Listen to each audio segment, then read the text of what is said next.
Assalamualaikum warahmatullahi wabarakatuh. Salam sejahtera, selamat Hari Raya.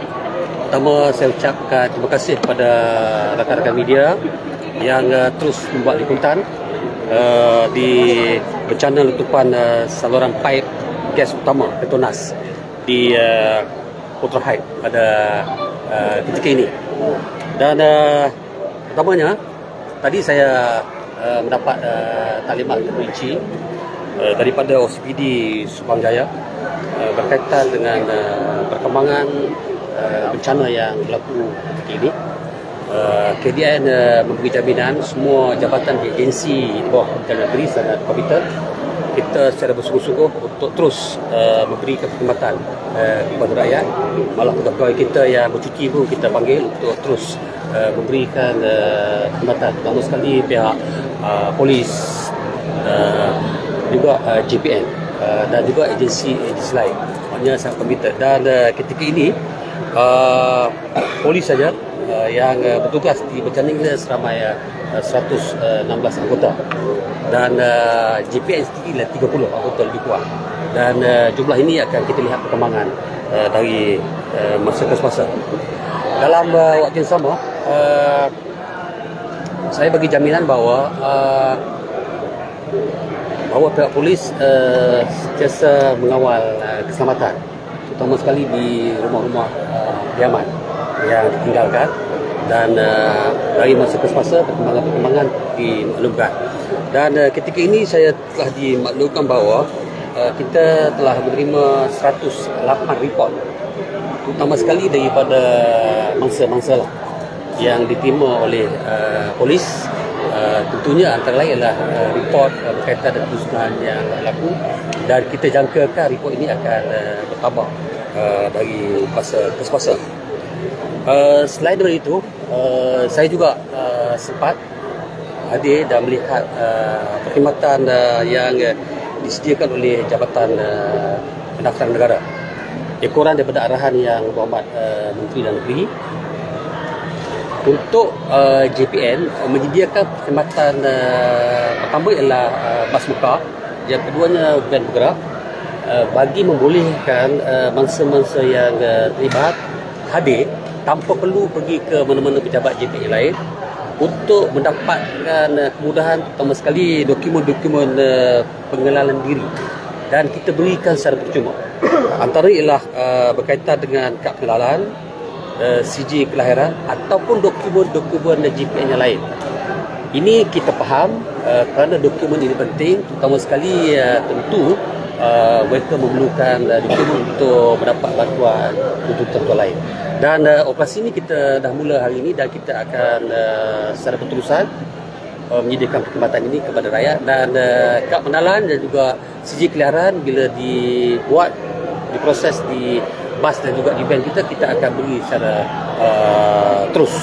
Dan ketika ini, sehingga saat ini kita telah pun menerima dan menyelesaikan 19 gantian kad pengenalan dan 43 cabutan CJ kelahiran, dan kita jangkakan dia akan tambah dari masa ke semasa. Sebab itu kita harap bas bergerak mekar kita ini dan juga van ini akan memberi perkhidmatan, dan kita harap masa-masa dapat datang ke sini.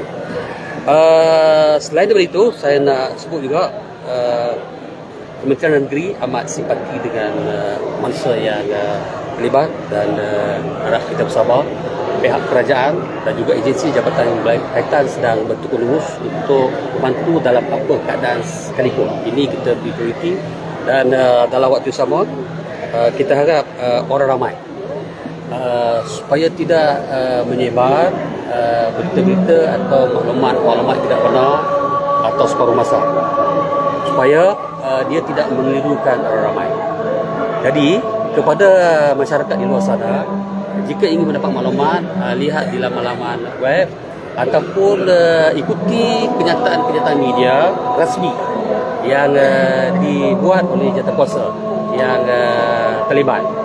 Ini bagi mengelakkan berlaku kekeliruan dan menimbulkan suasana yang tidak baik dan tidak baik. Ini saya harapkan, dan Kementerian Dalam Negeri, Polis memantau keadaan ini selain daripada MCMC, dan kita nak nyatakan bahawa mana-mana pihak yang mengambil kesempatan dan buat sesuatu yang tidak baik berasaskan pada undang-undang dan peraturan ada, KDN melalui PDRM tidak agak untuk mengambil apa tindakan. YB, daripada 108 laporan yang diterima tu, adakah berkaitan dengan kerosakan rumah, adakah termasuk sekali dengan kes-kes kecurian yang berlaku? Pelbagai, tapi kebanyakannya laporan pada kerosakan lah. Untuk usaha-usaha barangkali ada di kalangan mereka nak claim insurans dan sebagainya. Jadi pelbagai bentuk laporan. Kita jangka laporan ini akan bertambah. Tapi adakah yang buat IC itu di CPN tu buat sekali untuk pasport sekali ke atau hanya tak? Ini untuk kad pengenalan. Untuk pasport tunggu pengumuman resmi daripada yang untuk pasport. Ini hanya untuk kad pengenalan. Saya ingat kad pengenalan penting ketika ini.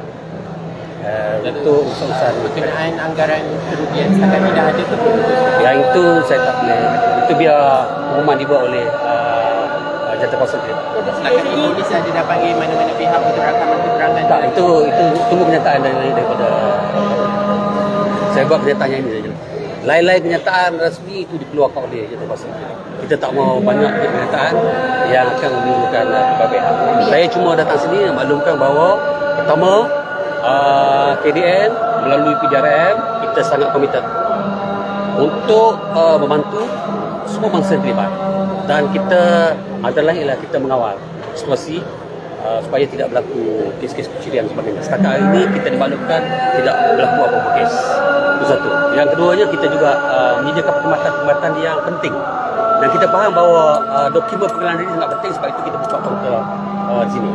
Apa-apa juga maklumat yang lain akan disampaikan oleh Jabatan Kuasa. Dan saya nak sebut bahawa kepada rakyat di luar sana, dapatkan maklumat yang resmi, dengar pendataan media, dan di waktu bencana seumpama ini elak akan kita mengeluarkan kenyataan atau membuat andaian-andaian, terutama sekali menggunakan sosial media. Ini akan menyulit keadaan.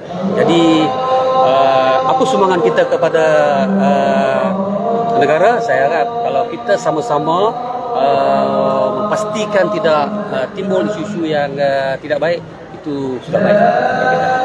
Okey. 108 tu untuk kawasan rumahan yang harmoni itu kan termasuk sekali masuk kampung. 108 laporan polis. Keseluruhan masa itu. Okey. Terima kasih banyak. Selamat hari raya.